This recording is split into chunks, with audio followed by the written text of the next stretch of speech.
Welcome back, everybody. It is your boy Sam. I am joined by Vince. How's What's it up, going? Vince? Hey. Tim. Yeah. How's And it no going? Tyler. No Tyler. Now Tyler's the one on assignment. Yeah, I Right. don't know. He's at the Warriors game sideline in Detroit. That's right. He might be a little late coming back. Man, it's good to be back, guys. Thank you for holding down the fort the past couple of weeks.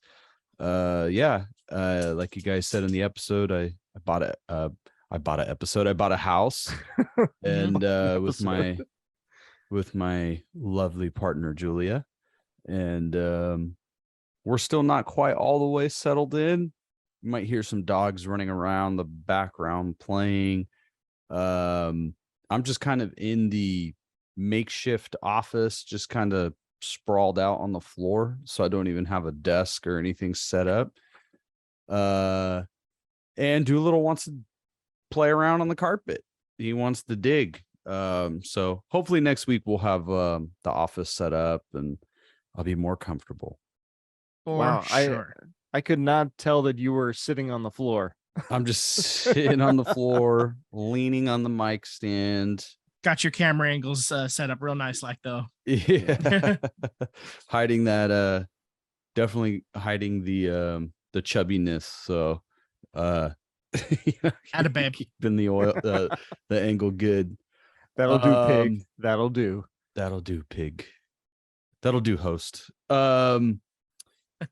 Big sports weekend. Lots going on as usual. Let's start off with the NFL scores. Tim, hit the music. Vince, go ahead. Oh wait, we don't have music. Nope. In the edit. In the edit. All right, there might be some music in the background now. Vince, fire away, buddy. Yep. All right. So on Thursday, Baltimore beat Tampa Bay 27-22. And we moved to Sunday. Jacksonville fell victim to Denver 21-17 in England. Minnesota beats Arizona 34-26. Atlanta survives against Carolina 37-34 in overtime. Philadelphia keeps winning. Tyler keeps fist pumping 35-13 over Pittsburgh. Dallas beats Chicago 49-29. The New England Patriots beat the Jets 22-17. Miami over Detroit 31-27. Tennessee beats Houston 17-10. Washington in the last minute play, they beat the Indianapolis Colts 17-16. Seattle over the New York Giants 27-13. And for the Sunday night game, Buffalo is hosting Green Bay. For the Monday night game, Cleveland will be hosting Cincinnati. We are recording this Sunday night. And let's turn our attention to Las Vegas. They went to New Orleans and they did absolutely nothing else. They lose 24-0. Sam, I know you've had a busy week, and then the Raiders come and just shit on your parade. How you feeling, bud? We've talked about some pretty lackluster performances by the Raiders this season. The positive about those previous losses was at least they put points on the board. They couldn't put together a complete game. But this is the complete opposite. They didn't have good defense. They did not have good offense. We were kind of sold that Josh McDaniels is this offensive guru. We've seen New England, even when he was with Denver for the short while, with Tim Tebow, they were able to put up some points. There's just a lack of creativity offensively. There's been some games where Josh Jacobs has ran the ball really well. I think coming into the game, he was like 4th or 5th in the league in rushing, in total yards, in average per attempt. Offensively, they couldn't do anything against New England. Derek Carr looked terrible. I think Devontae Adams had 5 targets, 1 catch, 2 catches, maybe for like 5 yards. It was just terrible. Offensively, they just do not look right. They haven't looked right in a few weeks now. A complete no-show, absolute no-show in New Orleans. So it's just disappointing. I've said this a couple of times already where it would just be really nice that the Raiders can do something right. They got the new stadium. They, they moved on from John Gruden and all of that. And I don't know if this franchise is cursed or what, but they just cannot figure it out. And it looks like it's going to be another wasted season. Mathematically, to make the playoffs, they're not eliminated, but you would have to go on an unprecedented run. Now you're starting to, for you to make a run, you're going to go 8-9 wins in a row. And I just don't see that happening against, I just don't see that happening for this team. Unfortunately, there's too many issues, and I can't tell you it's talent. I mean, they went and made all this trade to get the best wide receiver in the game. Derek Carr is supposed to be a franchise quarterback. They re-signed Darren Waller. They have the slot guy and Hunter Renfrow. They drafted a few years ago the left tackle.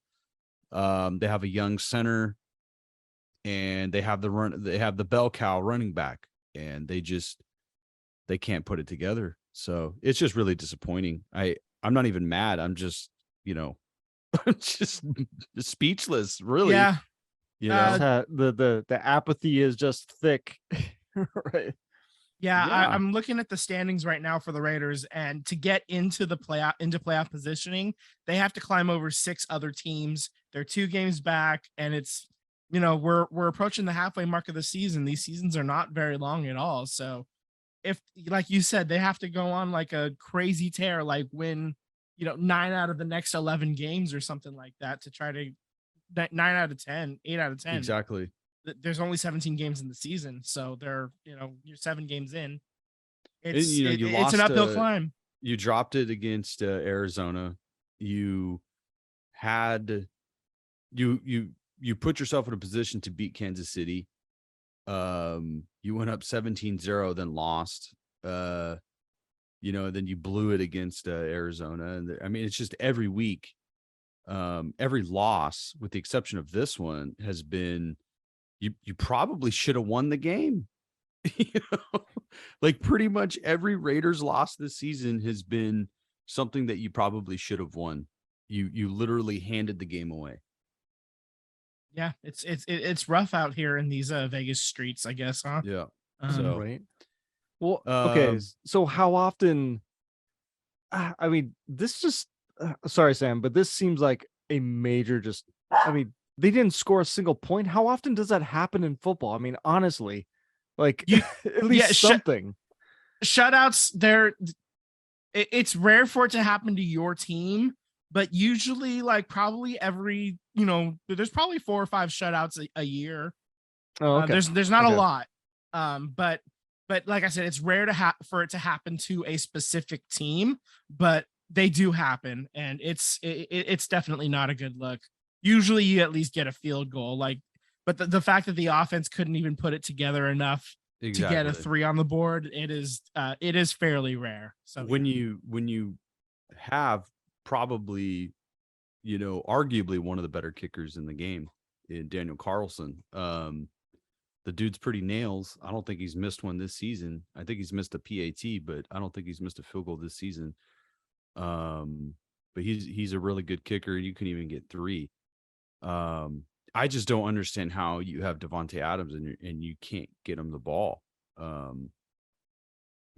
So I don't know. I mean, it's just yeah.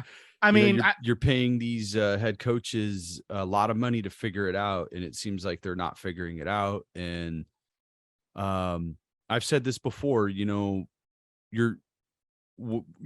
always, next year. There's still a lot to learn.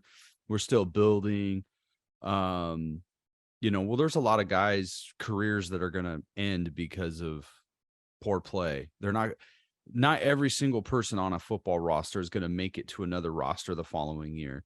So you're wasting people's careers, in my opinion, when ownership and coaching and, the front office isn't all in on winning. There's a lot of guys that are going to be on this team that are not on this team and maybe out the league. And that's just a statement for all NFL teams, not just the Raiders. But they just don't look very good. The Raiders just don't look like a good football team. They don't look coached well, even when with their 2 wins. They don't look good in any one thing. Like, you can't look at something and say they're good at this. This football team is good at this. For a few weeks, we thought it was running the ball, but it's inconsistent, you know? And in my opinion, the one thing that they should be better at is being able to pass the ball. You know, Yeah. they should be able to pass the ball with the wide receiver threats and the quarterback. Yeah, I mean, I look at the Los Angeles Rams, for example, and they Matt Stafford forces the ball into Cooper Kupp's hands on plays that even he shouldn't be doing it. He still does it anyway. Right. And I mean, that's an offense that is not playing very well. We'll get into them in just a little bit, but they're still finding ways to get the ball into their playmakers' hands. And I don't understand how it's this difficult to get it into the hands of a top 5 wide receiver in this league, you know? So I don't get it. I'm with you, man. Devontae Adams should be, you know, getting 10 targets bare minimum every game. And I just force the issue. Like when the Niners were bad and had to force the issue to Terrell Owens, just do it, man. Like, that's a guy that's a game breaker who can make shit happen. So yeah, I'm with you, man. Yeah, that's all I got on the Raiders. Just pure disappointment. Well, I had a just quick question. Are they too comfortable over in Las Vegas? Like, is this, are they kind of like not challenged enough? I don't know what you would be comfortable by. I mean, Derek Carr was here in Oakland. Some of these players, you know, Josh Jacobs was in Oakland. These guys have been Oakland Raiders, and you know, Derek Carr was on the playoff team. He got hurt, you know, when he was with Jack Del Rio. But you would, like, I don't know how you would get comfortable, like comfortable in losing, comfortable in being mediocre. I don't know. Like, are they just comfortable because they got a nice ass house? You know, like nice the locker room is all nice is now. Just a little too nice. Like, Maybe, I don't, you know. Well, they were playing like shit in Oakland. So exactly. I mean, that's exactly. Okay, yeah, like, fair enough. You know, this franchise has, other than the Super Bowl years, other than the Super Bowl year where they lost against Tampa Bay and John Gruden, we know that. They haven't really since then. They haven't been good. Like, they haven't been good. They haven't been good at drafting. They haven't been good at signing free agents. You know, fortunate to get the new stadium to kind of make some money and maybe sign some free agents. But other than the stadium, you're pretty bad at everything. Yeah, man, it's just kind of rough. Yeah. All right, let's move on to happier for me, at least. The 49ers went down to Los Angeles and just in the second half absolutely smoked the LA Rams 31-14. Christian McCaffrey had himself a day, man. He threw for a touchdown, he caught a touchdown, and he rushed one. I'm going to call that a hat trick because that's 3 in a row. So I'm going to bring in the hockey term.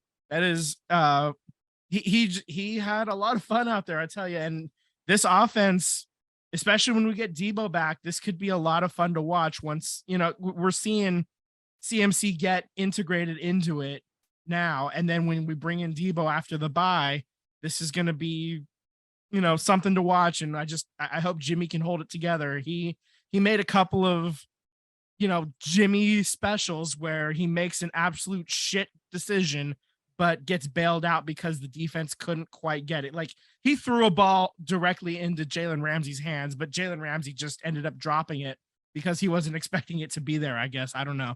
So Jimmy got bailed out a couple of times. He looked pretty good for most of the day, though. Outside of that, I mean, the pass to Kittle in the back of the end zone to put the game out of reach was like, it's phenomenal. And that's, you know, good Jimmy being good Jimmy. So props to him for figuring it out, I guess, this week. And I hope he keeps figuring it out. And the 49ers look good, especially on defense in the second half. Once they got that lead, they didn't give it back up. They didn't even let the Rams score in the second half. Cooper Kupp, I think he maybe had one catch in the second half. We just talked about forcing the ball. They tried going to him, but it just wasn't happening. And it's always nice when you go into a rival's house and then snatch their lunch money. And that's basically what happened in the second half. And I'm enjoying life right now. The Niners are currently 4-4. They're a game better than they were at this point last year. They're in a playoff position right now. They're the final wild card team. They're the 7th seed, and they're a game back of the Seattle Seahawks, who are winning somehow behind Geno Smith. They're 5-3 right now, but I'm just super excited for where the Niners can go. And, like the Niners should be winning this division at this point. I think they're going to catch Seattle. There's no reason for them not to. And I mean, I'm looking at 10, 11-6, 12-5, maybe. Maybe they get one or two more losses the rest of the way. That's what I'm expecting now at this point, especially seeing how CMC gets integrated into this offense. Yeah, this was the second game that I watched. I watched the Raiders and the 49ers game. Yeah, they looked a lot better this week. The Rams look like a shell of themselves offensively. The Rams look terrible. I saw some stats that they showed up that when Sean McVay was the head coach to about, I think last year, they were first in the league or top 2 in the league in like third down conversion. And now they're like 32nd or something like that. I thought I saw something flash on the screen, but they were offensively, they don't look the same with the Rams. But for the 49ers, just having Christian McCaffrey, that Swiss Army knife that can actually run the ball inside, outside, and then Jeff Wilson Jr. in the second half had some big plays. He had a couple of big runs for first downs. He caught a couple passes when McCaffrey was off the field, and there was that touchdown catch, that McCaffrey had. It was like having a receiver, and with Debo, it's like having another running back. So, you're spreading the defense, really thin. And I think as long as Jimmy isn't turning the ball over, if he's just manage the game, just manage the game, and try not to make those mistakes, then everything's going to be all right. Even if he's not getting the ball 30-40 yards down the field. I know we all want to see the deep ball. There was a meme going around that who has the longest pass of the year, and it's Christian McCaffrey or something already. So the internet already was on fire about that. As long as he's not turning over the ball and making silly mistakes like that, I think the 49ers are in a really good position to link some games together, string some wins together, and truly take control of the NFC West. Yeah, man, I'm really excited for what's going to happen going forward with the Niners. And hopefully we can make me right and finally get this 6th trophy. Finally start working on our second hand for rings on our fingies. That'd be nice. Well, like half my prediction is already true, right? Like I was the one that said the 49ers are going to get to the playoffs in the Super Bowl, but with Jimmy. So, Yeah, no, you injured your way into that one. Yeah. I don't think I don't know that we had it happening on an injury. I think you just had him taking over at some point. I didn't have it. I didn't call if it was going to be an injury or bad play. Right. In the back of my mind, I thought it was I thought it would be injury. Mm-hmm. Because I just don't think Trey Lance is going to hold up, man. I really don't. Yeah. I think I hope I'm wrong. You don't want to see people get hurt. You don't want to see people lose their careers. But I think it's kind of like the Tua Tagovailoa. Man, that's a tongue twister. That's still the hardest name. Tua Tagovailoa. Yeah. Tua. I'll just say Tua. he's kind of reminds me of a little bit more like Tua, because he's not big like Lamar Jackson. He's not a big dude. Compared next to us, Yeah. some Joe Schmoes, average dudes, Hey man, speak for yourself. yeah, and but I just don't think he's going to be a body that can hold up being able to run the ball like that. And I think RG3 was a little bit bigger than him, and he didn't hold up. And I know it's not an apples to apples comparison.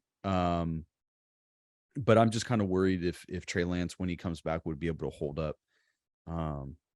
That's my concern, and I think that was my concern.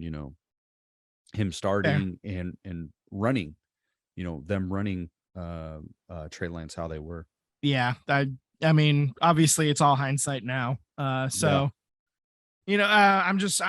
the Niners are still in a position to make some noise this season, even with that injury. So I guess at this point, I just, thank my lucky stars. And then I turn my, I don't know. And the 49ers really have to stay healthy because they've had some really rough injuries this season and in previous seasons. Yeah, Juszczyk is he's got a broken hand. He'll be back, somewhat. And Debo was soon. out today. Yeah, Debo's out. They're going into a bye week. So yeah, this is a chance to get healed up and get ready for the second half of the year. Sounds good. Any final football thoughts, guys? No, I'm all set, man. All right, cool. We're gonna move on to some MLB, the World Series. Let's start there. Phillies, they came back from 5 down. They end up winning game 1, 6, 5, and 10 innings. That was nice. And Nick Castellanos actually pulled up his shirt to show that they didn't have any buzzers as they won that game. So that was nice. A nice little middle finger to Houston Astros. And unfortunately, the Astros did tie up the series, winning game 2, 5-2. The series will continue Monday, Halloween. They were in Houston for these first 2, correct, right? So they're going to turn to Philly. Correct. Yep. For these next 3 games. So that'll be nice. If Philly sweeps it at home, that'd be nice. Philly's in 5. That'd be really cool. Oh, man. I mean, I was hoping for the gentleman's sweep last week, and I mean, the gentleman's sweep is still alive. Make it happen, baby. Let's go. Yeah, it was really cool to see the Phillies steal game 1 and kind of show that the Astros are human. Yeah. That they're mortal. He's not a machine. He's a man. That's right, baby. Rocky 4, baby. Yeah. He's not a machine. He's just a man. He's a man. He's a man. He's not a machine. No pain. Astros were undefeated. They swept everybody in the playoffs. So coming in, and the Phillies were pretty much stealing all of their series because they were stealing game 1s. They kept stealing game 1s on the road, and that's what they did. So I think they're coming back home to Philadelphia feeling really confident. They stole game 1. They did their job. Now it's defend the home field and maybe you steal another one on the road or maybe you close it out at home. Yeah. Get at least 2 at home. And obviously try for the sweep at home. And give the Philly fans something to cheer about in person. But even if you go 2-1 at home, you've already proved you can win in Houston. So, and there is no safe lead either. You came back from down 5, so you're always going to feel like you're in a game. So that's a great feeling going in. And I love the swagger that the Phillies have right now. So hopefully they can keep it up. As we mentioned before, this is a anti-Houston podcast. We are anti-Houston in every single sport possible. But we love any listener who may be from Houston who is listening. Oh no, we love you guys. No, we don't. Screw you. Ah, come on. No, everybody. No. Hate triggers engagement. So come at us. Slide into our DMs with a bunch of middle fingers. Come on, bring it on, buddy. Let's go. Challenge accepted. All right. Speaking of middle fingers, yeah, Rob Manfred Oh boy. And Chris Russo, they had Here a we little go. bit of a discussion. And Bob Nightingale basically tweets out that Manfred said that it's done in Oakland, basically, and they're looking to Houston. So that was the big story that took off immediately. Unfortunately, that's not the full context, as Bob Nightingale, a man who once said that the A's would get permission to move to San Jose about a decade ago. He often just like, I don't know where the fuck he gets off, like, covering the A's. How dare he? He knows nothing about this situation. But he even at this point, he took Manfred's comments completely out of context. When you look back at it, basically Manfred is saying the same shit he's been saying, that it's not going fast enough in Oakland for his liking and that Vegas is on the table. That's the gist of the entire point that Manfred was making on this. But of course, you got to get all clickbaity. You got to get the headline. You got to get the interaction. So I actually put the full context in our show doc, and I think I would like to read it. Read this little note. This is directly from Casey Pratt's Twitter. Casey Pratt is actually in the Bay Area, and he's been following this A's Stadium saga for a lot longer than almost anybody. So I trust him way more than I trust Bob fucking Nightingale. Okay. me. Okay, here we go. So Rob Manfred says, I think the mayor in Oakland has made a huge effort to try and get it done in Oakland. It just doesn't look like it's going to happen. I'm not positive about it. I think the A's have proceeded prudently in terms of exploring the Las Vegas alternative, given the lack of pace in Oakland. I think they have to look for an alternative. Look, Oakland, it's hard to say something has to happen. We can't go 5 more years in the Coliseum. Russo then asks, so you think Oakland is going to Vegas? Manfred, I didn't say that. What I said, and I stand by it, given the lack of pace and lack of certainty, they have to be looking at Las Vegas. They need an alternative because they can't continue to play in the facility they are in. So it's exactly like we've been saying, like other people who have been covering the A's have been saying, baseball's not happy with the pace of getting this done in Oakland. So they have to be pushing Las Vegas as an alternative to try to figure something out, because the Coliseum is beyond its useful life. This is something we know. We've been saying it. God, we've been saying it on like 3 different versions of this podcast in the past, at least. Yeah. I just had a conversation with one of my new neighbors the other day, and we were talking about Bay Area sports and how, the A's are the last team in Oakland. And he made a comment. He goes, I don't understand why they should just build it where it's at now. Everything is there. BART, this. I said, but is that a selling point to you now? Do you have A season tickets because you can walk to the BART station, get on BART and get off, at Coliseum BART and go watch a game? Like it's not a selling point. You can't say that's a selling point and nobody go to the game, because there would be a lot of people going because of convenience, just because, hey, it's easy to commute to, and we're going to go watch the game. Obviously, they're not a very good baseball team, so you're going to lose fans because people want to watch a good product. But even when the A's were good, it's not like BART was a selling point. The facilities are outdated. The facilities are not built for modern sports entertainment, let alone, it's not built for baseball. The only way the A's are going to be able to succeed is with the new stadium, because the ownership is not going to put the money out of their pocket. They're only going to put the money into the team that is, ticket revenue, concession revenue that's made by the site.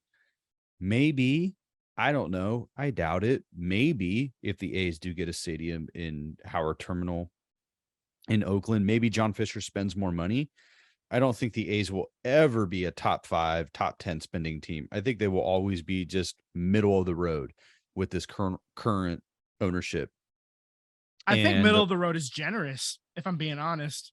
I think with the new stadium, I think they would be middle of the road, because I think there would have to be some type of saving face to see we're putting money into it. But I think the moment they start the team becomes average or there's a rebuild, it's going to go right back into lower third,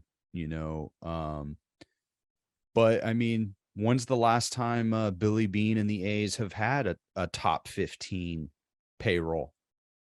They haven't, As as far as I know, ever. So what could they be if they were a top 15? That puts you in the upper half.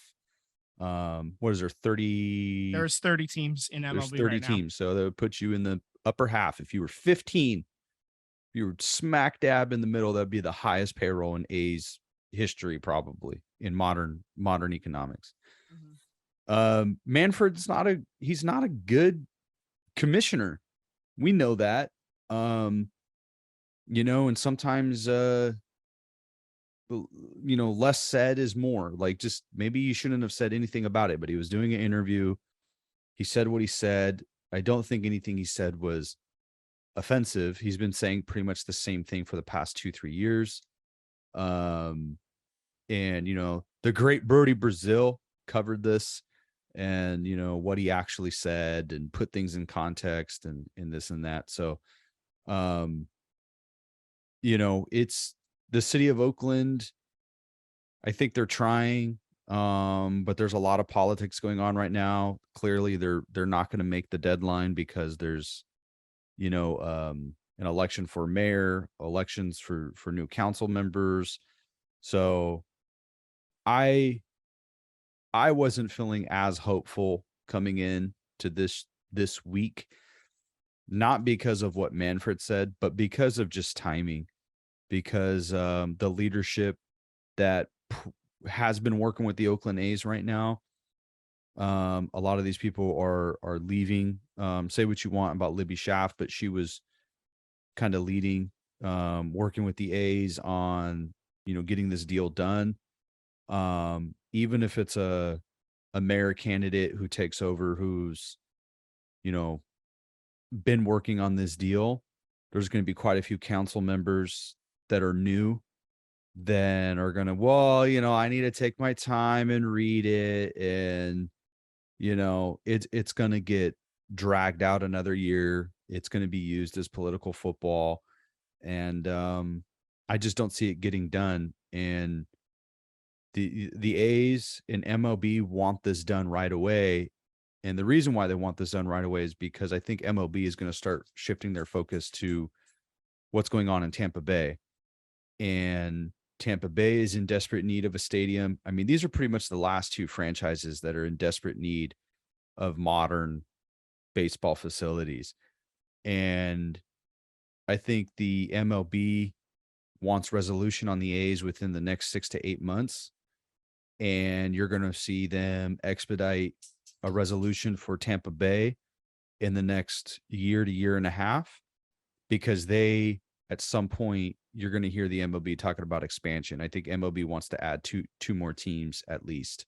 This has been the longest period of not expansion, correct, since baseball has started expanding. The last expansion was 1998. We're approaching 25 years since that expansion. That was the Tampa Bay Devil Rays, now Rays at that time. And the Marlins? And the Marlins was the Rockies cycle before that. It was it was Tampa Bay and Arizona. Yeah. So they put the two teams in the spring training sites. Yeah. So, I mean, I just think that's what MLB wants to do. They want to expand. And for them to do that, they need to resolution on these last two baseball stadiums. Agreed. And expansion is obviously the goal. You get a lot more money from expansion than you do from relocation, because that's just a hell money. Of a lot more money. You're going to get a hell of a lot more money. Couple billion from whoever the new expansion owner is going to be. Also, too, when once the A's and Rays get their stadiums, it increases the value of the league. Because they have this profit sharing thing. Obviously, some franchises on an independent level, the Yankees are worth more than the Rays or the A's. Yeah, that's breaking news, by the way. Yeah, right. But I mean, they share revenue. They So when an expansion team wants to come in, it's like you have to come in and you need to have a modern baseball facility. Like you need to, that's going to be, you're not going to have these teams expanding into spring training type facilities and then riding it out for 20 years into a new stadium. Like I think the next two expansion teams, wherever they may be, maybe they're going to play at a college stadium or some type of baseball field that works for now, but it's going to be with the ownership team that's expanding is building a stadium with whatever city that they're expanding into.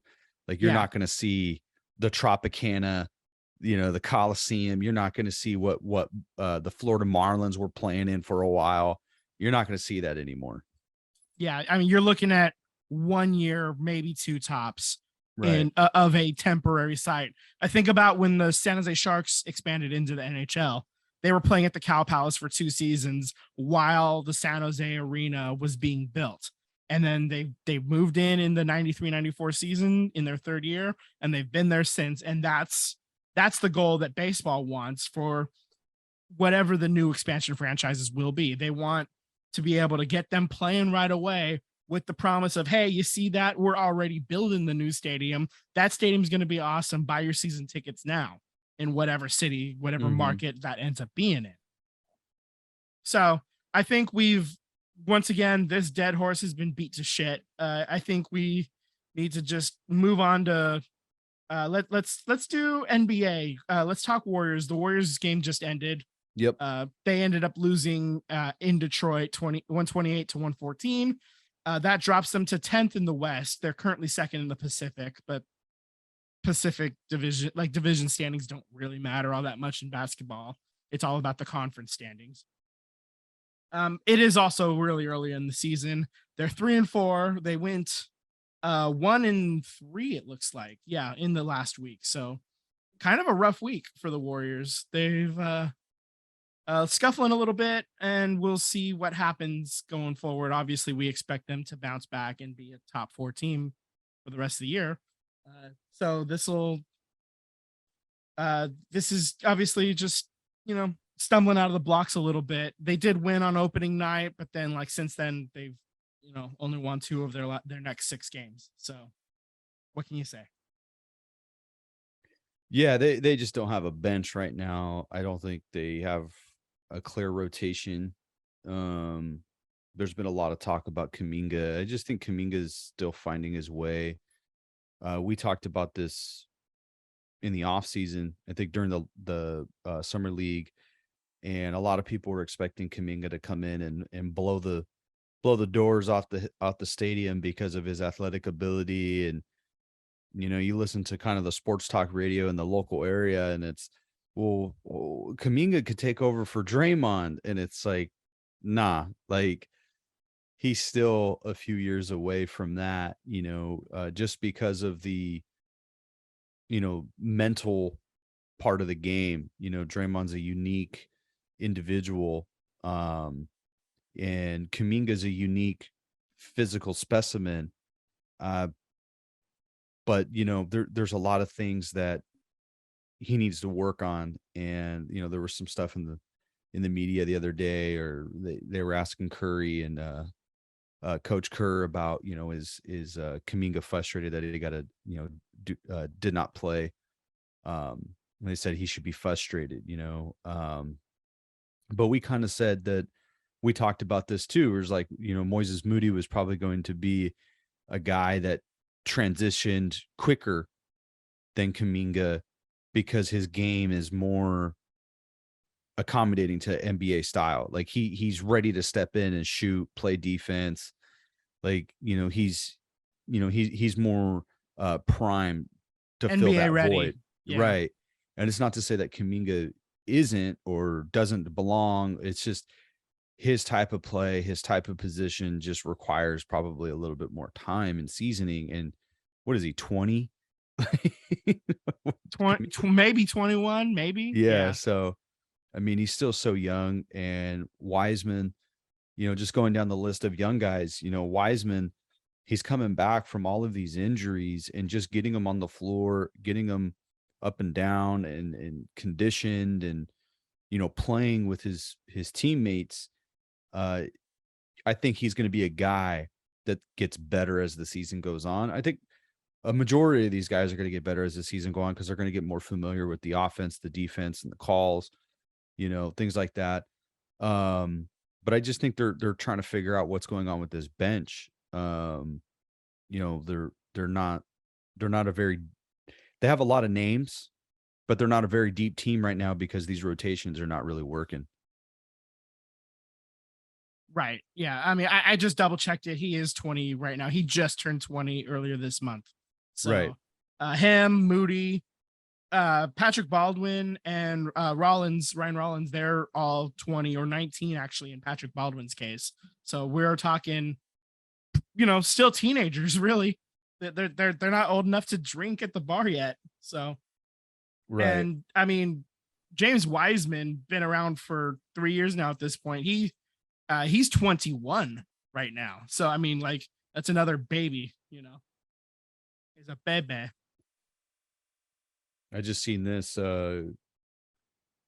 Looks like Klay Thompson didn't play today. I only watched the fourth quarter. I didn't really realize that he wasn't playing any minutes. Yeah. Okay. Yeah, I mean, obviously Klay's coming back from, an Achilles injury, which is the absolute toughest injury to come back from. And to this point, I don't know of any player in any sport that has come back 100% from an Achilles injury. So, I mean, in the NFL, that's a career ender for the most part. I mean, we've seen some guys come back to playing, but they just look like shit. I mean, Deontay Foreman is the one exception, but it's taken like 4 or 5 years. And he's still like, he's only playing so well right now because Christian McCaffrey is no longer on the Panthers. Mm-hmm. So he's sort of taking that role, and he's playing pretty well. But he had that that Achilles injury back in like 2018, I think. And it's just now in 2022 starting to look better for him. So, wow, so this is crazy. It is, Achilles injuries are no joke, man. But I'm just hopeful that if we can get 80% of what Klay was before the injuries by the end of this year, if like he's playing at about 80% of what he used to, that's still a really good player. I mean, Klay is a borderline Hall of Famer. Right. And I mean, I think he is a Hall of Famer, but some people are haters. And so I'm just clarifying for that. Well, I mean, you're making the comparison between, a football player and a basketball player. Obviously, football players got a lot more time where they can rest before they have to do any running, as opposed to basketball where they're out there like basketball. Basketball is a 24/7, 365 sport, man. They're all day, every day, and it is Achilles injuries, especially on a guy who's 6'7". Yeah, somebody that tall. It's it's just a lot of pressure on the body.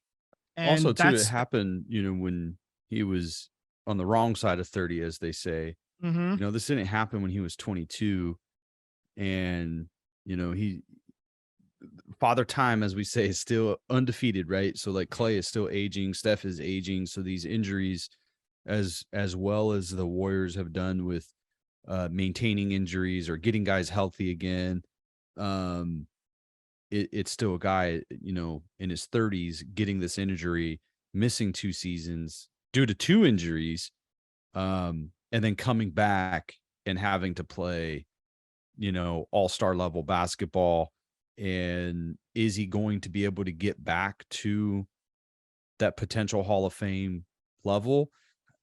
We don't know. I mean, there was going to possibly be a decline because of age and miles on these bodies. And now coming off of these 2 devastating, each injury could potentially, I mean, each injury that both injuries that Klay suffered just a few years prior would have been career enders. Each one, and just he got a few both, years prior. Yeah. And he had them both. And now he's back on the floor, and it's going to take him some time to get there. So there's a lot happening on this Warriors team. I think that's what made last season so sweet, is we didn't expect it. We were hoping just to be competitive and get guys healthy, and maybe if everything goes right, maybe this year we can make a run. So we kind of stole one, and it feels good.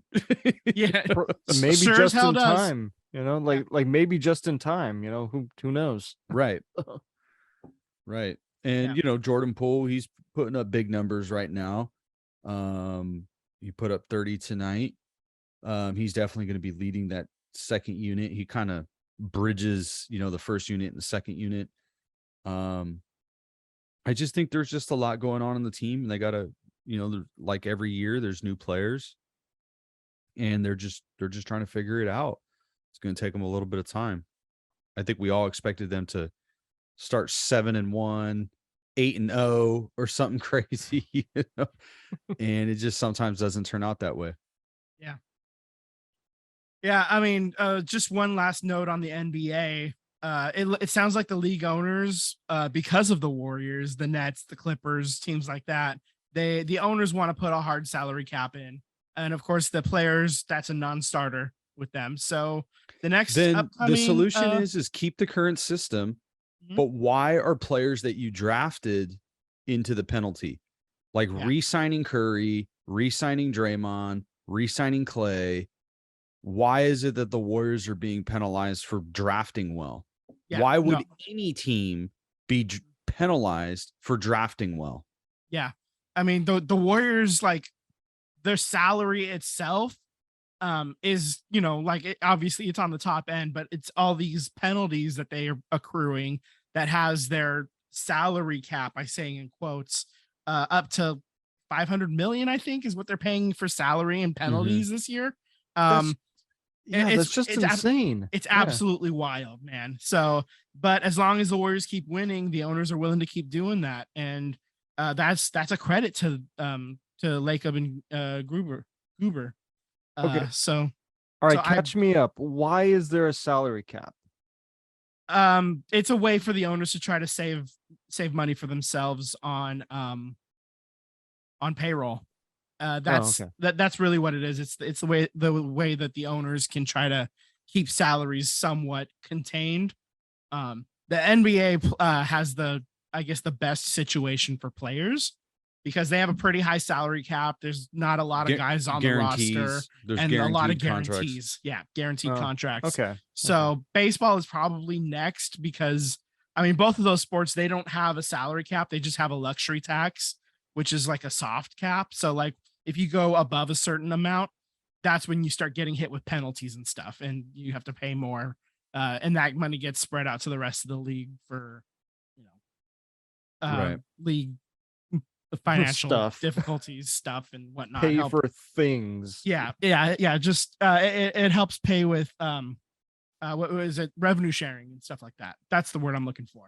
Gotcha. So that's what happens in baseball and in basketball. In football, they have a hard salary cap. No matter what, they can't go above a certain point, and it's the same in hockey as well.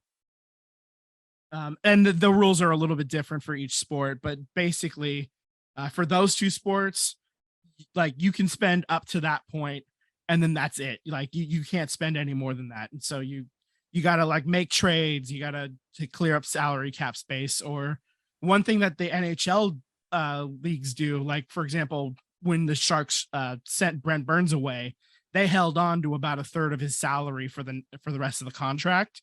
So the Sharks are still like paying Brent Burns almost $3 million a year for the next couple of years, and so that's their part of the salary cap. And Carolina is paying the other, $6 million or whatever it is. So wow. Okay. So instead of having an $8 million or $9 million salary cap hit, they're only getting $6 million cap hit. So that's kind of how that's working out. Okay. That's the high level for Tim, and for those of you who aren't sure how it works, there's obviously a lot more to it, but that's the high level, get your mind wrapped around what's going on explanation. Cool. All right. So speaking of hockey, I just want to touch on this real quick. Is the Sharks in this past week, they lost against Vegas 4-2. They won against Toronto 4-3 in overtime in quite the thriller.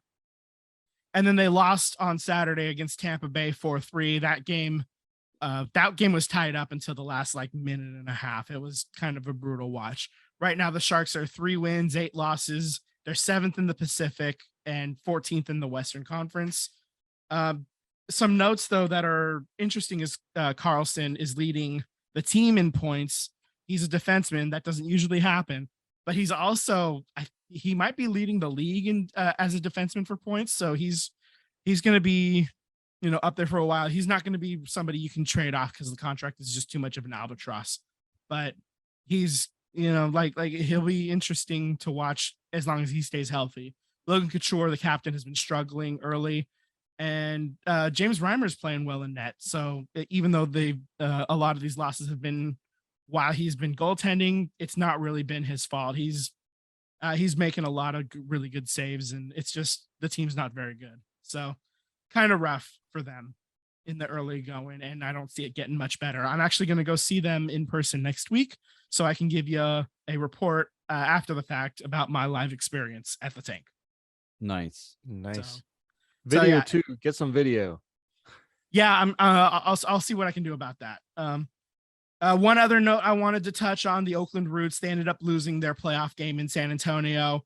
They ended their, it was an unlikely run. They weren't expected to even make the playoffs at the start of the year. So good run, guys. Get them next year. Best of luck going forward to the Oakland Roots. Anything else you want to add, Sam? No, man, that was a great show. It's so good to be back. I can't wait until next week when we're back at full strength, and I have my studio put back together. Studio 2.0. Yeah, babe. I don't know. I kind of have a theory that maybe like you and Tyler are like Superman and Clark Kent. That's what I'm thinking, but we'll see. Well, Superman's definitely on air right now, and Clark Kent is reporting. Oh, so. Body you hear bag. that, Tyler? You hear that? So all right. we obviously recorded this on Sunday instead of our normal Monday afternoon. We just wanted to be able to get this out before Halloween because, we want to be able to hand out candy to the kids and stuff like that. So yeah, looking we forward want to relax to on a Monday. Yeah, I hope everybody has a wonderful Halloween. And just remember to check us out on social media, SVT Sports Pod. That's Instagram, Twitter, and YouTube. svtsportspod@gmail.com. Send us an email, slide into our DMs. We'd love to hear from you and love to interact. And if you got something that you want us to cover, send it our way. Maybe we'll talk about it. And also make sure to listen to this on 2 different platforms. That's your homework. So I want you to listen to this on Spotify. Sam, what other service should they listen on? You can always go to good old iTunes. There we go. Apple Podcasts, iTunes, whatever. So there you go. That's your homework assignment, everybody. I guess that's it for us, huh? That's it. That's All it. right. Good night. Later, guys. Later.